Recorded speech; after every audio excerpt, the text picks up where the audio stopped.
Rabbi shrah li sadri wa yassir li amri wahlul 'uqdatam min lisani yafqahu qawli. Alhamdulillah, para jamaah semuanya yang insya Allah dirahmati oleh Allah Subhanahu wa Ta'ala. Yang pertama dan senantiasa kita panjatkan adalah rasa syukur kita kepada Allah Subhanahu wa Ta'ala.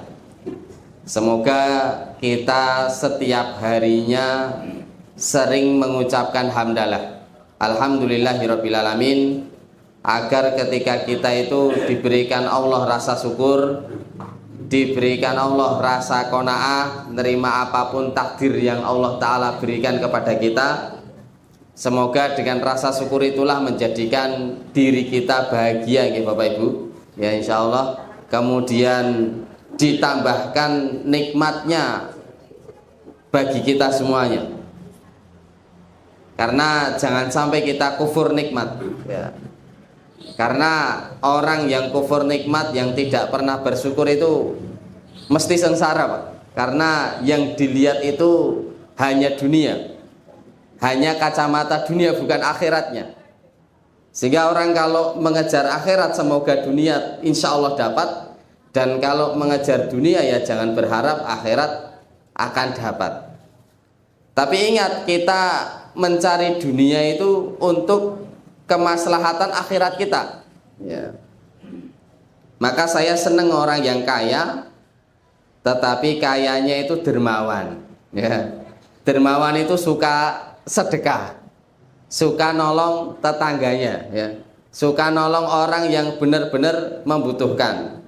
Maka ketika orang kaya ini memahami, ya Allah ini harta titipan darimu ya Allah, kemudian disedekahkan di jalan Allah, semoga bisa menjadi tabungan akhiratnya. Sehingga kita boleh iri kepada dua hal. Yang pertama orang yang kaya dan dermawan tadi Bapak Ibu semuanya, dan yang nomor kalih adalah orang yang berilmu yang menyampaikan ilmunya ya, orang yang berilmu dan menyampaikan ilmunya. Saya mengingatkan kepada diri saya sendiri dan umumnya kepada para jamaah semuanya, hari ini bulan Sya'ban ya, ini kita berada di bulan Sya'ban ya. Mari kita terus tingkatkan amal soleh kita. Yang kedua, kita tingkatkan istighfar dan ampunan kita kepada Allah Ta'ala. Karena jangan sampai kita jarang istighfar kemudian maksiat.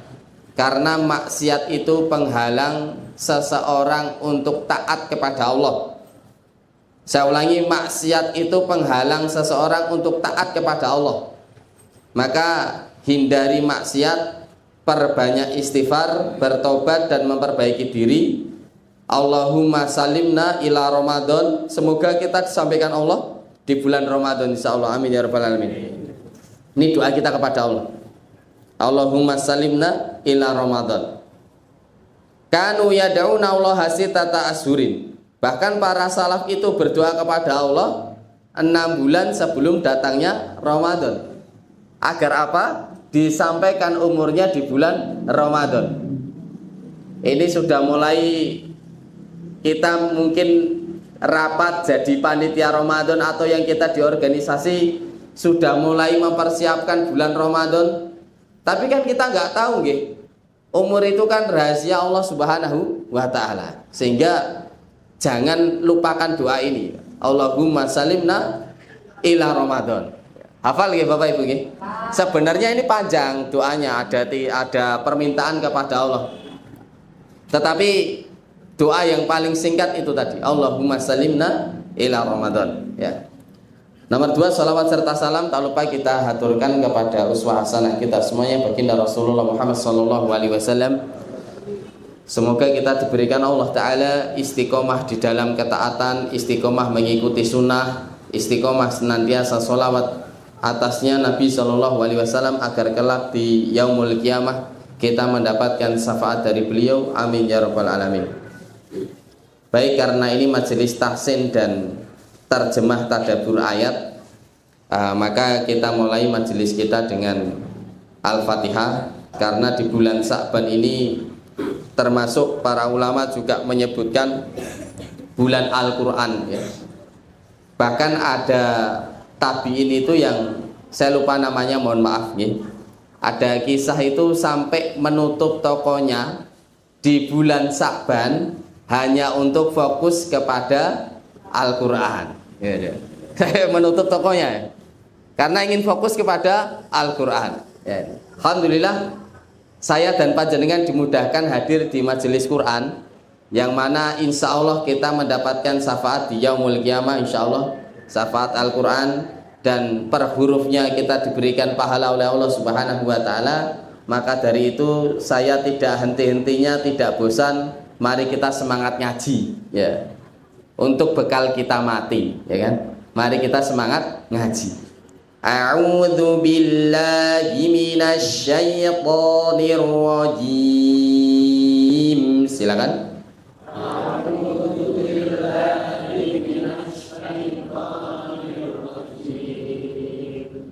Mohon maaf, saya kemarin ikut daurah, saya tetap bijak di dalam mengajar Quran. Semoga insya Allah ya, doakan saya tetap bijak dan tidak mudah menyalahkan. Anda pun juga sama, karena masing-masing guru itu ada perbedaan, mungkin ada ketika tilawah ya. Ada yang jalurnya Syam lebih kuat, himinasyaito to, ada yang syaito to ya. Mungkin ada yang jalurnya Mesir ya, saya persilahkan, tidak apa-apa. Tetapi ketika ditanya bengkel ngaji condong kemana, maka saya jawab apa adanya. Saya sedang berusaha condong ke kiroahnya Syam ya, kiroahnya Syam, sehingga lebih kuat ya. Coba kita bandingkan. Po, monggo. Baik, yang pertama nahannya sedikit, tapi semakin lama Anda akan tahan itu, hurufnya itu ditahan. Coba. Po, silakan. Nah ini, jadi syaito. Nah ini, jadi tonya ditahan ya. Ya, sehingga saya sering berpesan, kalau jenengan ngaji dengan guru yang satu dengan guru yang lain, ikuti guru tersebut ya. Ikuti guru tersebut ya, jangan suka menyalahkan gitu ya. Insya Allah yang penting kita semangat ngajinya, dan mungkin insya Allah banyak yang sama, hanya mungkin beberapa huruf yang ada perbedaan sanad ya, wallahu alam. Yang jelas kita tetap semangat ngaji ya. Bismillahirrahmanirrahim. Monggo.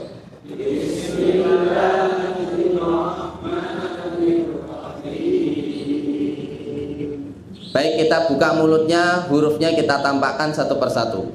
Alhamdulillahi rabbil alamin. Monggo.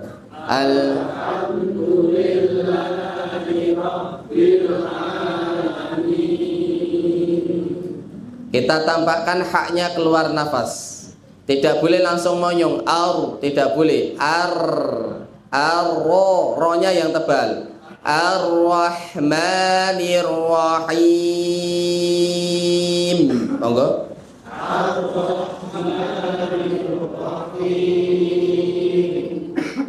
Kafnya kita tampakkan nafasnya, meskipun ada jalur lain yang membolehkan kafnya biasa. Ka, ga, ya. Kalau ditanya Ustadz yang mana? Ya saya mengajarnya sementara yang mengeluarkan nafasnya tetap di huruf hidup, tetap ada nafas yang dikeluarkan kan gitu ya. Artinya tetap belajar semuanya gitu. Maliki yaumiddin. Beringis monggo. Maliki yaumiddin. Kemarin saya ikut daurah Al-Fatihah yang bersanad, seringnya masyarakat memang sama, dan saya pernah menyampaikan ke panjenengan, huruf terakhir tidak dinampakkan tapi langsung mingkem. Din gitu ya. Jadi tolong tetap menampakkan huruf nun yang di akhir nggih. Jadi jangan langsung mingkem, kalau dia meringis ya meringis saja begitu ya. Bahasa mudah saya seperti itu. Saya ulangi. Maliki yaumiddin. Monggo.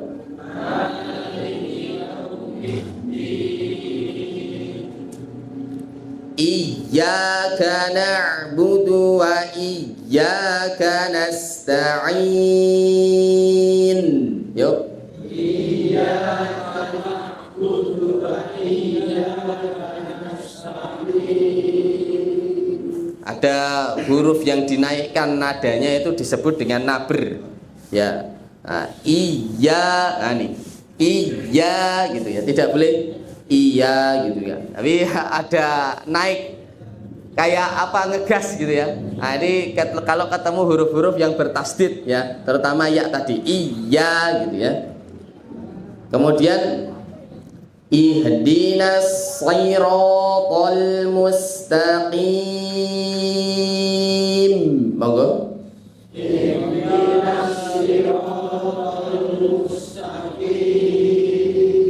Baik, kita berhenti di alaihim yang kedua. Berhenti di alaihim yang kedua.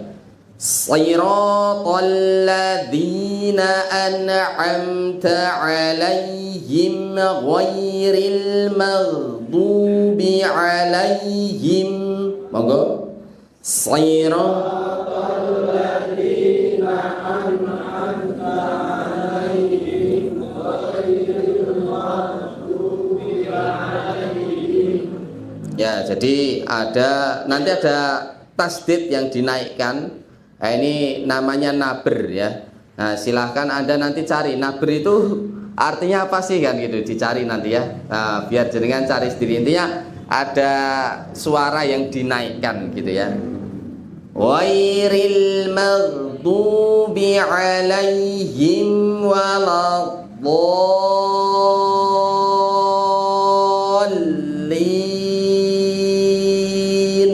Ya, tadi dolnya kan naik ya. Bol. Nah, ini dia naik dia. Nah, ini yang disebut dengan nabr ya. Tetap lam tasdidnya juga dinampakkan. Lam tasdidnya di situ ditampakkan ya. Baik, hitungan ketiga bersama 1 2 3. Wairil maghdubi alaihim waladdallin.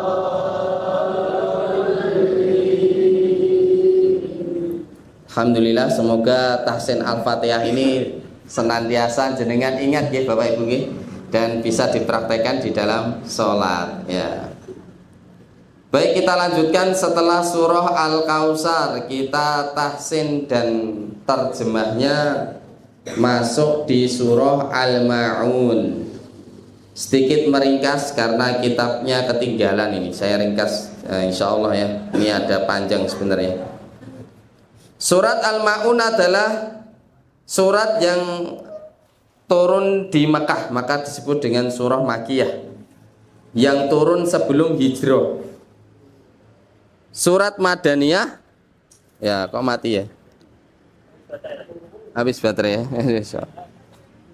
Oke, cek.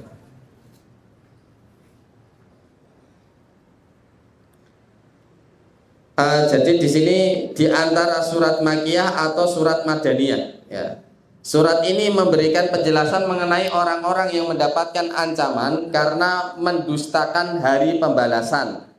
Jadi intinya, sebentar, ini intinya dulu biar nanti paham isi dari suratnya. Jadi surat ini itu intinya ancaman bagi orang-orang ya yang mendustakan hari pembalasan. Artinya yang nggak percaya akhirat atau yang mendustakan hari pembalasan.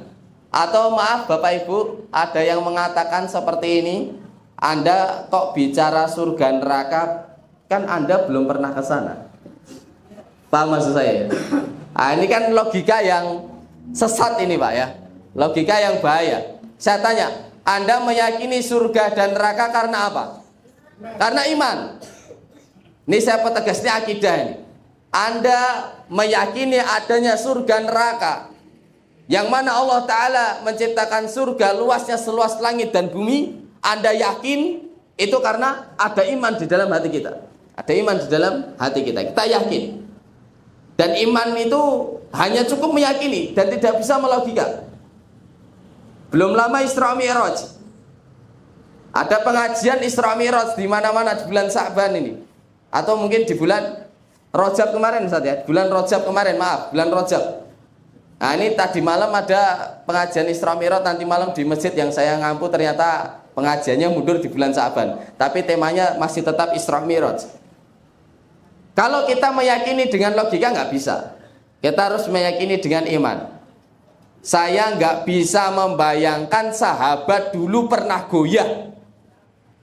Kemudian menunggu siapa? Abu Bakar. Tunggu Abu Bakar datang dulu. Ya. Lalu apa yang dikatakan Abu Bakar? Ketika ditanya seperti itu, kalau yang bicara Rasulullah melebihi itu pun saya percaya. Masya Allah. Padahal nggak ada pesawat, nggak ada jet. Ya, kendaraannya kuda, paling cepat itu kuda. Ya. Sekarang ada motor, ya Pak. Ya, Insya Allah. Kemudian ada pesawat, ada jet. Ya. Masya Allah. Jadi inilah Pak, keimanan yang bicara itu keimanan. Maka ini ayat surat Al-Maun ini, ya, itu bagi orang-orang yang mendustai hari pembalasan ini, ya. Saya kemarin ngobrol belum lama Pak, saya ada inbox dari orang Singapura. Saya tanya, what is your religion? Saya tanya dengan bahasa Inggris, karena dia di sana itu kalau saya pas ke Singapura itu berbahasa Inggris ataupun berbahasa Mandarin di sana karena banyak orang Cina. Saya tanya, what is your religion? No religion. Saya nggak punya agama. Nggak punya agama katanya. Dia hanya sibuk menjalankan urusan dunianya tanpa takaran agama. Bayangkan, masih ada orang sekarang itu nggak punya agama Pak. No religion katanya. Kita nggak percaya itu. Nah terus Anda selama ini bekerja, berumah tangga, ya kan? Anda susah payah di dunia untuk apa? Itu. Kalau bukan untuk Allah dan untuk mendapatkan kenikmatan di akhirat, kan gitu. Bal tu'thirunal hayatad dunya, Anda yakin kan? Wal akhiratu khairu wa abqa. Kekal dan abadi. Ya, ini yang kita cari. Anda mencari kenikmatan yang sementara Anda mati-matian, Anda nggak mati-matian untuk kenikmatan yang kekal dan abadi yang ada di akhirat nanti. Maka para dai itu sering menyampaikan tausiah, nggak apa-apa, capek, yang penting lillah. Karena dunia sementara, akhirat selamanya. Itu sudah. Anda yang capek menyiapkan semuanya ini, Masya Allah, semoga lillah dan insya Allah mendapat gantinya di jannah, amin. Anda yang capek mungkin bawa makanan, Anda yang capek mungkin tadi masak, Anda yang capek mungkin ada yang menyiapkan media di depan saya ini, ada yang menyiapkan kipas angin, ada yang menyiapkan papan tulis, Masya Allah. Kalau kita lillah, insya Allah kita mendapatkan jannah, kan gitu. Ini sedikit pengantar dari surah Al-Maun. Nggak apa-apa, surat ini 2 kali pertemuan tidak masalah ya. Ya nanti mungkin pertemuan berikutnya sudah puasa belum, saya nggak tahu, kemungkinan sudah. Ya kemungkinan sudah karena tinggal berapa hari lagi kita puasa insya Allah Ustaz? 18 hari ya. 18 hari menuju Ramadan. Nah sifat mereka bagaimana? Ini di dalam mukadimahnya. Sifat mereka bagaimana? Pertama, tidak menyayangi anak yatim dan orang miskin. Mereka juga lalai sholat, mereka juga riak di dalamnya. Mereka pun enggan menolong orang lain dengan harta maupun memberikan manfaat, itu juga enggan gitu ya. Makanya ada orang kaya kok quality gue mending rasa urip. Aduh, ada orang kaya kok quality ya Allah itu. Yang rusak tatanan masyarakat itu Pak. Bener serius Pak. Itu pun ijik jaluk dihormati nang desa. Nek wong cilik ngomong itu apa wis meneng wae, wis madang-madang ngarepmu lho panganan oke. Tapi giliran orang kaya yang ngomong kira-kira gimana Bu? Pengen didengarkan gitu. Ya itulah. Ada realitas seperti itu, wallahu a'lam ya. Baik, kita masuk ke ayat pertama. Bismillahirrahmanirrahim. Monggo. Bismillahirrahmanirrahim. Ustadz diingatkan, Ustadz jangan lupa bahas tajwidnya juga, insya Allah nggih, pelan-pelan nggih. Aro, ya, mat tobi'i, ya, atau mat asli, ronya dibaca 2 harokat. Aro'ai, ya, ronya pendek, ronya pendek ini. Aro'ai talladzi, dinya yang 2 harokat. Ya, maaf tadi kurang konsentrasi karena tadi sempat dipijit saya sebelum saya ngisi pengajian di sini. Sehingga ini baca ini kok kayak pusing saya. Iya. Ya, salah pijit apa ini tadi ya? Ya begitulah manusia ya, tempatnya salah dan lupa ya. Maka beruntunglah kita itu yang mudah memaafkan ya. Beruntunglah orang yang apa istilahnya dilapangkan hatinya ya. Maaf.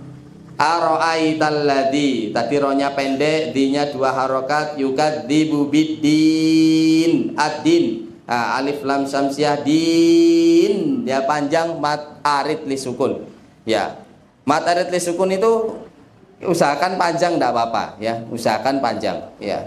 Baik, kita praktekkan. Aro'aital ladzi yukadzibu biddin, monggo.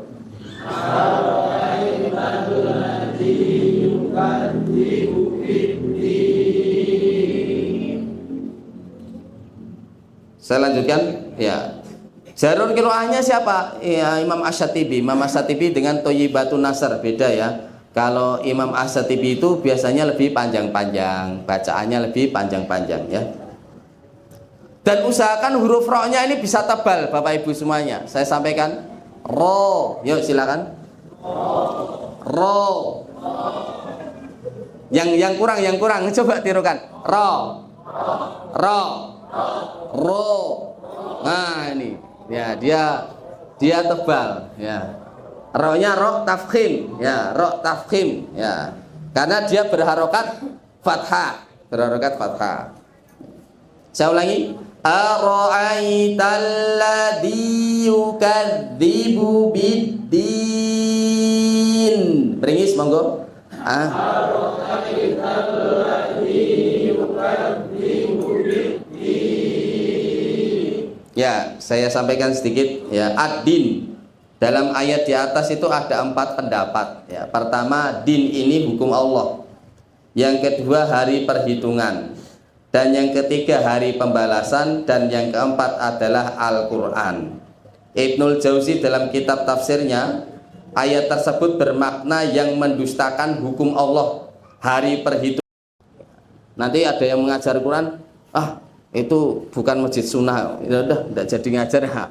Ini mah repot lagi ini, ya, mau mengajar Al-Quran malah milih-milih masjid ya kan. Ya Allah ya Rahman, semoga Allah ampuni kita nggih. Ya, ada masjid itu, ini kisah nyata, saya masih ngajar di sana ya. Itu masjid dulu saya searching Google Map, namanya Masjid At-Taqwa. Ya. Kemudian karena di situ sering diisi kajian-kajian, kemudian dikasih tulisan Masjid Sunnah At-Taqwa gitu. Jadi ada tulisan Sunnah At-Taqwa gitu ya. Saya takut hadirin semuanya ya, jangan sampai kita jadi seorang muslim itu baru ngaji kemudian mudah menyalahkan temannya itu. Sitik-sitik bid'ah, sitik-sitik dolalah, ya toh, sesat ya. Ditengok dulu, kita kan ngaji juga ada imam mazhabnya begitu ya.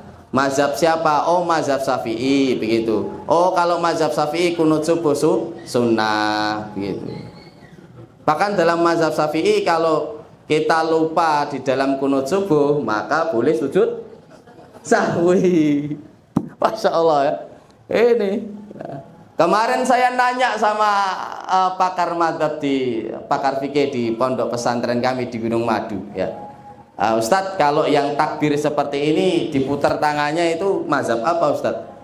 Beliau juga bingung. Saya selama ini ngaji kitab belum dapat mazhab siapa. Nah, baru saya jawab ke orangnya, Pak, saya enggak tahu Pak, kalau tangan yang diputar ketika takbiratul ihram itu mazhab siapa, saya enggak tahu. Mending langsung sedekap saja lah Pak, daripada bingung ya kan. Pernah gak Bu ya lihat Allahu Akbar, nah tangannya diputar, pernah Ustaz? Ada yang pernah lihat Pak? Ya itu misalnya ada ya sudah, ya itu diputer gitu. Tapi nggak banyak Pak, nggak berkali-kali, cuma sekali aja gitu. Nah bapaknya ini berlebihan nih muter berkali-kali kan, sekali saja gitu ya. Ada yang seperti itu. Nah ini jadi yang penting ada dasarnya kan gitu ya. Saya lanjutkan penjelasan ayat pertama ini. Beliau menjelaskan bahwa ayat ini ditujukan pada mereka yang mengingkari hari kebangkitan. Ya jelas ya, ini Syekh Muhammad bin Shalih Al-Utsaimin menyampaikan seperti itu. Baik, kita lanjut ke ayat yang kedua.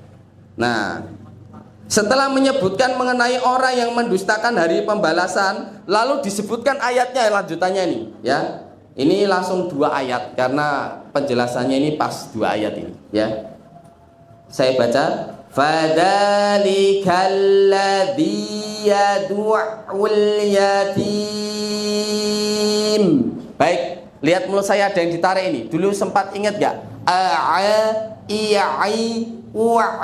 Sempat ingat ini enggak dulu waktu senam huruf ya? Semoga dipraktekkan dalam ayat loh ya ini. Coba kita senam huruf dulu coba. Silakan. Maju mundur ya, maju mundur. Ya, mundur maju. Ya. Ul. Baik, sekarang insya Allah bisa ini. Lihat ayatnya ya. Fadzalikal ladzi yad'ul yatim. Panjang monggo silakan.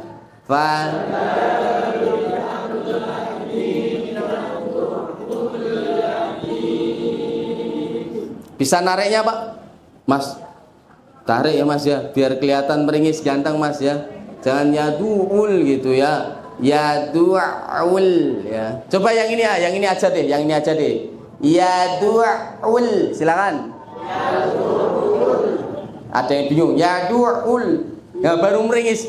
Meringisnya itu bareng, jangan meringis belakangan. Yadu'ul, bareng silakan. Ada yang meringisnya terakhir terus ini, saya bingung ini. Yadu'ul, baru meringis. Ini. Iya.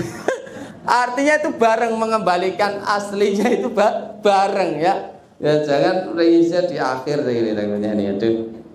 Apa dia pengennya itu senyum Ustaz, tapi ngampat senyumnya atau gimana saya nggak tahu ya.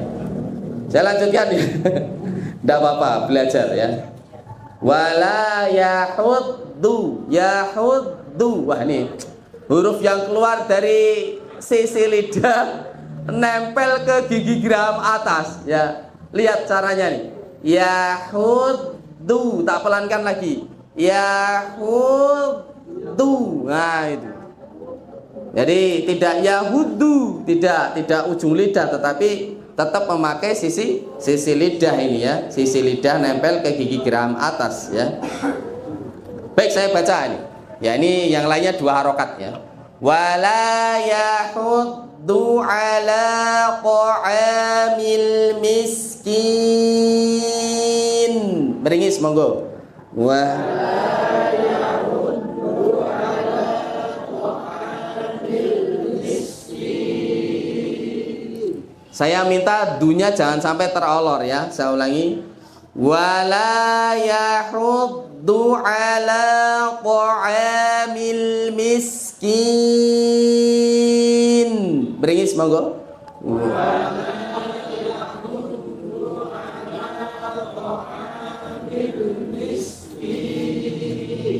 Nah, artinya Pak, Bu ya. Itulah orang yang menghardik anak yatim. Wa fadzalikal ladzi yad'ul yatim. Dan tidak menganjurkan memberi makan orang miskin. Artinya nggak mau ngasih makan orang miskin ya. Dalam 2 ayat di atas itu digabungkan 2 hal. Yang pertama, tidak punya kasih sayang pada anak yatim, padahal mereka itu orang yang patut dikasihani loh. Perlu diketahui yatim adalah orang yang ditinggal mati orang tuanya sebelum balik. Jadi kalau jenengan kok sudah balik meninggal bapaknya, ya jenengan sudah bukan yatim lagi. Ya di desa itu ada guyonan, Iki lho mesake aku cah yatim gitu. Wah sampean wis gede wis balik wis iso golek duit dhewe kok disebut cah yatim yo gak patut ya Pak ya. Jadi gak patut. Siapa anak yatim? Anak yang ditinggal mati orang tuanya sebelum balik. Dah itu saja ya. Wah itu ada yang apa sudah bisa kerja ngomongnya tetap anak yatim kan gitu ya. Repot ini ya. Dialah yang patut dikasihani karena mereka tidak lagi memiliki orang tua yang mengasihinya. Akan tetapi ya, yang disebutkan dalam ayat ini adalah orang yang menghardik anak yatim, yaitu ketika anak yatim itu datang mereka menolaknya dengan sekeras-kerasnya atau meremehkannya. Pak, saya minta tolong Pak, mohon maaf SPP saya di sekolah belum lunas. Qadarullah bapak saya meninggal gitu. Kalau Anda menyampaikan sana pergi cari yang lain saja, maaf ya, maaf gitu. Meskipun Anda dengan cara yang baik tetapi kan kasihan loh Pak mereka ya. Raketang sitik jenengan ada berapa Anda bantu begitu ya. Kalau ada anak yatim yang datang minta tolong di rumahnya panjenengan. Karena Rasulullah dulu sangat mencintai anak yatim ya. Maka siapa yang menolong anak yatim, siapa yang menyekolahkannya, siapa yang memasukkannya ke pesantren penghafal Quran, maka semoga dia termasuk mendapatkan pertolongan dari Allah di akhirat ya. Amin ya rabbal alamin. Ya. Karena insya Allah kalau kita memuliakan mereka, Allah juga akan memuliakan kita. Tadi yang pertama nggih, ciri-ciri apa yang pertama ini maksudnya di sini orang yang mendustakan hari pembalasan itu ya ciri-cirinya itu dia itu apa menghardik anak yatim tadi. Yang kedua, tidak mendorong untuk mengasihi yang lain, diantaranya fakir miskin. Padahal fakir dan miskin itu butuh makanan. Orang yang disebutkan dalam ayat ini itu tidak mendorong untuk memberikan makan pada orang miskin karena hatinya itu keras. Jadi intinya orang yang disebutkan dalam ayat ini itu hatinya benar-benar keras. Artinya dia kaya tapi walit itu. Ada orang miskin kok datang ke rumahnya, atau ada orang miskin kok butuh bantuan, atau ada tetangganya yang miskin. Maaf, kemudian sampai misionaris itu datang ke rumahnya, kemudian sampai murtad dia dari agama Allah. Anda itu ikut berdosa semuanya itu Pak. Serius ini saya ngomong ini. Makanya kemarin saya kalau diajak ke pedalaman itu, ke tempat yang maaf muslimnya 50% ya. Kemarin saya bulan kemarin kan setiap bulan sekali, saya kuatnya setiap bulan sekali. Karena jarak dari jalan raya ke rumah ke musola itu, musolanya itu dibangun teman-teman sahabat Jizrah Boyolali itu perbatasan antara Boyolali dan Kabupaten Semarang. Jadi jauh sekali dari jalan raya itu, melewati sawah-sawah dan banyak pedesaan. Nah, di situ muslim hanya 50%. Satu pesan mereka kepada saya, Ustadz, nanti Ramadan kalau ada yang nitip, Ustadz bisa minta tolong ngadakan buka bersama di kampung saya ini Ustadz. Insya Allah mereka bahagia Ustadz. Akidah mereka bisa dibentengi Ustadz itu. Saya langsung mengiyakan, insya Allah Bu, saya punya sahabat-sahabat di Semarang ini yang luar biasa. Insya Allah saya nanti ngomong ke mereka, saya akan ngadakan pengajian buka bersama di bulan Ramadan setiap hari Ahad. Siapa yang mau tolong, ayo kita tolong bersama mereka. Saya sudah ngomong ke mereka Pak. Dan insya Allah saya akan berusaha untuk mewujudkan cita-cita mereka. Di musolanya ada pengajian buka bersama. Masya Allah.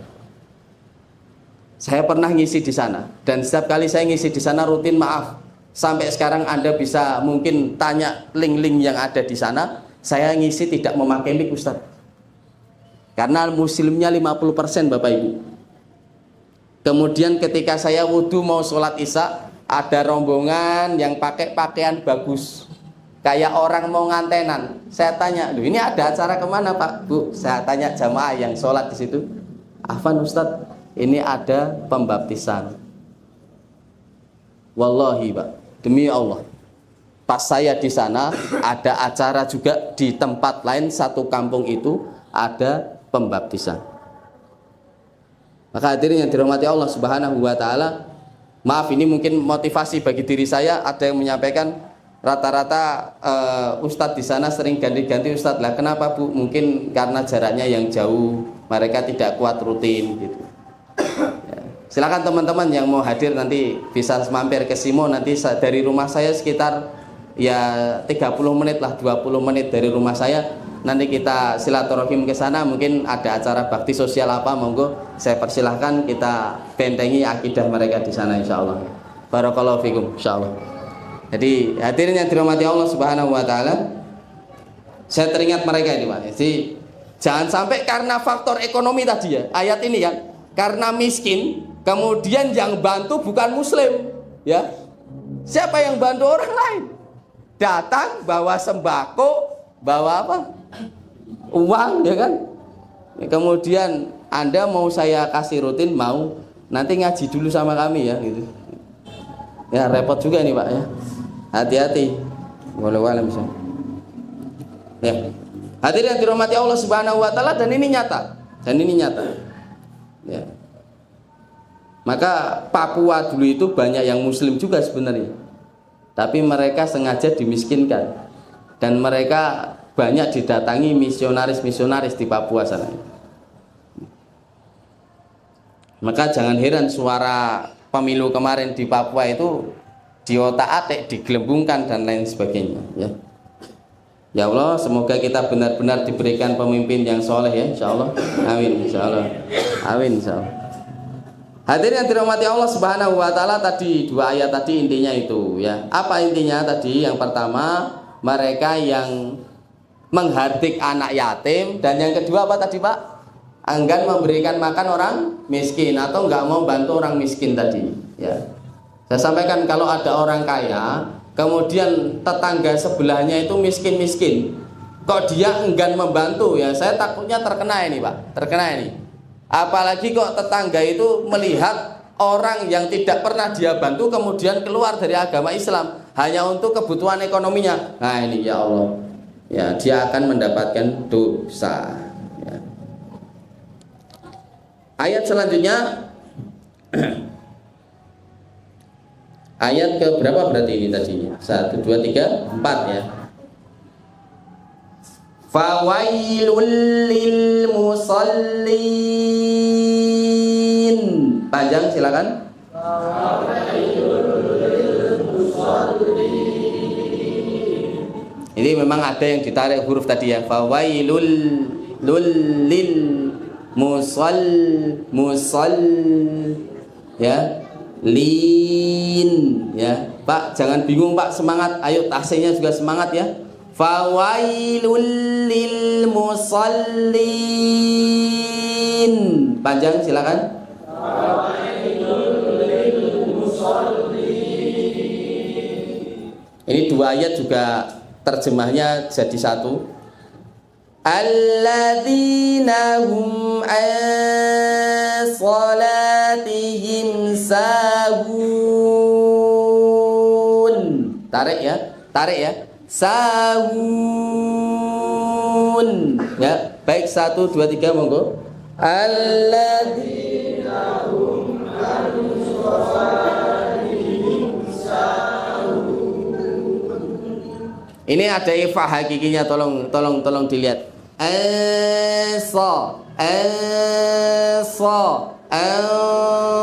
Yuk tirukan. Lagi. Ya, jadi tidak tidak, tapi persiapan dia hampir ke shotnya. Persiapan hampir ke shotnya ya. Baik. Penjelasannya adalah maka kecelakaanlah bagi orang-orang yang sholat, yaitu orang yang lalai di dalam sholatnya ya. Maka jangan memotong ayat ini sembarangan ya. Fawailul lil musallin, aku gak sholat ya, celaka sholat. Jadi bahaya ini ya, memotong ayat ini bahaya ini ya. Maka dalam penjelasan ini mesti ayat ini disambung langsung ya. Alladzina hum an sholatihim sahun ya. Ya, siapa yang celaka itu? Orang-orang yang lalai di dalam sholatnya. Kata Ibnu Abbas ini yang dimaksud adalah orang-orang munafik ya, yang mereka sholat dikala ada banyak orang, namun enggan sholat ketika sendirian. Ini di dalam tafsir Ibnu Katsir ya. Siapa yang lalai di dalam sholatnya, ini yang dimaksud adalah orang-orang munafik. Jadi wayai rame dia melu sholat gitu ya. Bah, kan ketok anu lah apik yang masjid lah itu. Nah, giliran dhewean itu. Waduh ya Allah. Malah jarang sholat gitu ya. Jangan sampai kita seperti itu.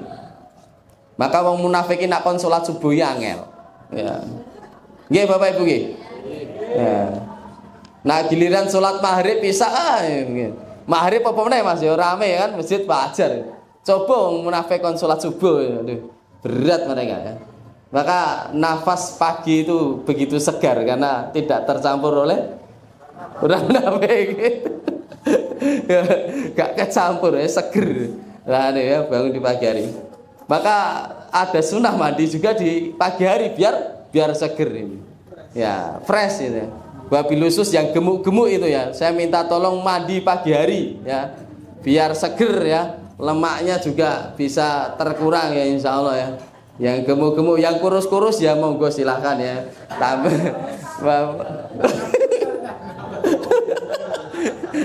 tambah seger ya. Ya memang biar sehat ya mandi pagi hari, sebelum subuh mandi pagi hari ya. Aja gur pas nganten anyar toh mandi pagi hari terus ya Pak ya. Artinya jenengan tua seperti ini juga mandi pagi ya, seger gitu ya, sehat. Anan kalau ada contohnya itu dari Nabi itu pasti sehat gitu ya. Dalam ayat itu disebutkan lil musallin, artinya apa? Bagi orang-orang yang sholat, yaitu mereka yang biasa sholat dan konsekuen dengannya ya. Yang mereka lalai, yang dimaksud adalah lalai itu mencakup beberapa pengertian. Pertama, Pak, ini maksudnya sing lalai apa? Yang melalaikan sholat itu maksudnya apa? Yang pertama, lalai dari mengerjakan sholat. Yang kedua, lalai dari pengerjaan dari waktu yang ditetapkan oleh syariat. Ya, malah mengerjakannya di luar waktu yang ditetapkan. Ngulur-ngulur waktu, ya. Mengulur-ngulur waktunya sholat, ya. Wabil khusus misalnya pada maghrib kok ada acara TV bagus, tinggalkan dulu, sudah ngaji dulu. Kemudian waktunya isya kok masih ada acara bagus, tinggalkan dulu. Saatnya kita sholat. Misal timnas mainnya bar maghrib misalnya begitu. Saya kalau pas kemarin timnas Piala Asia itu, saya pas mengisi pengajian di mana-mana, saya mesti ngomong masalah sholat. Nanti kalau ada sepak bola yang ba'da maghrib, isya tinggal. Lala pas peluit babak pertama selesai itu masih waktu isyaan gitu. Jadi kita tetap melaksanakan sholat isya berjamaah di masjid. Jangan sampai kita melalaikan atau mengulur-ulur waktune sholat ya. Gimana mau khusyuk lah wong sholatnya diulur-ulur ya. Saya tanya, yang sholatnya pernah mepet Anda bisa khusyuk enggak? Mesti enggak bisa ya. Mau khusyuk gimana? Mesti pikirannya kemana-mana. Lah wong jenengan yang sholatnya on time saja pikirannya juga kadang masih kemana-mana. Kadang imamnya lupa tadi rakaat kedua, makmumnya saya tanya tadi, Pak Imam rakaat kedua baca surat apa? Apa ya Pak Ustadz yuk. Aku malah pikiranku tekan gede-gede aja mau itu ya. Padahal tadi makmumnya baca surat, imamnya baca surat apa tadi Pak? Loh, lali toh. Enggak. Surat Al-Qari'ah, bener Masya Allah. Ini yang mikirnya cik fokus ini alhamdulillah Ustaz ya. Rakaat pertama surat Alhamdulillah itu. Enggak sholat sini tadi Pak? Sholat sini? Sholat sini? Oh ya, udah sholat sini alhamdulillah Pak ya. Jadi itu termasuk sholat khusyuk itu gimana caranya kita bisa fokus di dalam sholatnya ya. Sholatlah engkau seperti sholat terakhir bagimu ya. Wabil khusus ibu-ibu yang kadang mengedepankan perasaan dan pikirannya ya. Saya minta tolong ibu-ibu semoga istiqomah bisa khusyuk di dalam sholat ya Bu ya. Amin ya. Wes pikiran kumbahan, setrikanan, masak apalagi itu nanti dulu ya. Kadang cik mikir kayak gitu. Nah tolong kalau pas sholat duhur atau apa pas lagi masak itu ya dimatikan dulu kompornya biar gak kepikiran kayak gosong pora kan begitu ya. Jadi biar gak kepikiran seperti itu ya. Nomor 3, bisa juga makna lalai dari sholat itu adalah mengerjakannya selalu di akhir waktu. Wah ini juga lalai ini. Ada pula yang memaknai lalai dalam sholat itu tidak memenuhi rukun dan syaratnya sholat. Nah, ini juga termasuk lalai. Rukunnya sholat ditabrak, ya. Sholat taraweh 23 rakaat 15 menit selesai. Ya. Berapa? 7 menit malah itu. Ya. Walad dolin amin dipikir-pikir mencolot mana ini. Ya apa gak? Pegel boyoke Pak ya. Katanya ditanya di wawancara TV sudah biasa turun temurun gitu ya. Tumak nina itu rukun Pak. Jangan ya, jenengan gini aja lah. Ada imam sholat duhur sama asar. Ya kan sholatnya kan sir. Imamnya cepat, jenengan Al-Fatihah rung rampung penak ra Pak? Pernah gak Bu? Misalnya Allah Akbar. Wah, rung rampung wis rukuk sik kan gitu ya. Ya, jadi ini repot ya. Jadi tumanina itu rukunnya sholat ya. Saya kalau teringat di Malaysia itu bahkan sampai waladhdallin amin, imamnya itu berhenti lama banget itu. Saya tanya, ternyata mempersilahkan makmum menyelesaikan bacaan Al-Fatihahnya itu. Saya waktu ada kegiatan dakwah di sana, saya jadi makmum alhamdulillah ya. Ternyata pas saya jadi imam, itu pun saya di Indonesia itu juga tidak terlalu cepat Bapak Ibu. Ternyata di sana masih kecepatan gitu ya. Ya Allah. Ya wis tak makmum saja kalau ke sana lah. Saya nggak tahu ukuran standarnya sana, masya Allah luar biasa ya. Jadi ya tumaninahnya diperhatikan sekali ya. Maka mungkin mereka juga heran kalau lihat sholat di Indonesia bisa cepat gitu ya. Sampai sekarang saya masih mengacungkan jempol dengan pemerintahan di sana Pak ya, luar biasa ya. Itu motor sampai sekarang itu lewat tol kok bisa gratis ya, masya Allah. Karena mereka yang memakai motor itu menurut orang sana itu orang-orang yang miskin, sehingga dia nggak layak untuk dimintai pajak ketika lewat jalan raya. Bayangkan kalau kita ini motornya ini semuanya masuk tol Pak, wah apa nggak rame Pak ya, gitu. Malah macet Pak itu. malah macet ya, insya Allah. Ya, saya sampaikan, maaf intermezzo saja ya. Lalai dari sholat itu bermakna tidak khusyuk juga bisa ternyata di sini ya. Lalai dari sholat itu bermakna tidak khusyuk di dalam sholat. Ya. Bahkan saya kalau teringat ada yang diamputasi kakinya ketika sholat itu, ya masya Allah luar biasa loh Pak. Minta diamputasi kakinya ketika sholat. Ya ini. Ini kan khusyuknya para sahabat tabiin, tabiut tabiin dulu kan luar biasa Pak. Bilang sama tabibnya nanti jangan disuntik, saya nganu sajalah, diamputasi potong kaki saya yang sudah busuk ini ketika dalam keadaan sholat saja. Insya Allah tidak terasa ini. Nah, saya masih teringat tetangga di kampung saya itu kalau dipepet softnya rapat itu geser Pak. Dipepet softnya rapat geser lagi. Anak-anak kan ada ustadz dari pondok Darussaada itu kan taklim. Pas taklim kan mesti menyampaikan ya bahwasanya lurus dan rapatnya soft adalah kesempurnaan sholat. Anak-anak juga saya kasih tahu nak softnya rapat. Nah giliran di sebelahnya bapak tersebut dirapatkan anak-anak itu. Rapat, bapaknya geser lagi, rapat lagi, bapaknya geser lagi. Wis mepet itu ternyata maaf si kele bocah diidak Pak itu. Apa ramasake Pak? Ya Allah. Kemudian selesai salam ada bapak-bapak ngomong dengan keras, Mbah, jenengan nak rak gelem sholat di pepet sikile kono lho, sholat yang pojok di kono wae gitu ya. Artinya wis gak usah sholat yang tengah-tengah ya. Mesti nak yang tengah-tengah kan kaki dan kakinya harus rapat kan gitu. Dan ternyata kemarin ada seminar kesehatan dari Dokter Gale yang asli Semarang itu sekarang buka klinik di Solo itu luar biasa. Di antaranya apa Pak? Lurus dan rapatnya soft ketika sholat itu sangat bagus buat tulang belakang kita ya, di antaranya gitu. Kekuatan kita kan gitu, ya. Alhamdulillahirabbil alamin. Dua ayat lagi ya, mohon maaf karena keterbatasan waktu saya. Setelah ini saya harus bedah buku bengkel ngaji yang sudah pernah saya bedah di Al-Kausar ya. Ya, kalau yang daerah Semarang Barat, ya, ayo ikut saya lagi ya, insya Allah daerah Semarang Barat ya. Kalau cuman Semarang Timuran ya, terlalu jauh Pak jenengan ke sana ya. yang rumahnya yang arah Semarang Barat, nanti bisa disampaikan Pak Daisak bisa ikut ngaji saya hari ini. Alhamdulillah. Mohon doanya Bapak Ibu semuanya. Bismillahirrahmanirrahim. Istri saya dan keluarga saya diberikan kesehatan, wabil khusus istri saya. Allahumma ahdi bil ba'sa isfi man tasab la sifa'ila sifauka sifa'ala yugadiru safama safakila la ba'sa tahurun insyaallah, amin ya rabbal alamin. Ya, saya tutup dengan doa penutup majelis. Subhanakallahumma wa bihamdika asyhadu an la ilaha illa anta astaghfiruka wa atubu ilaik. Insyaallah kita sambung dua ayatnya yang akan datang. Assalamualaikum warahmatullahi wabarakatuh.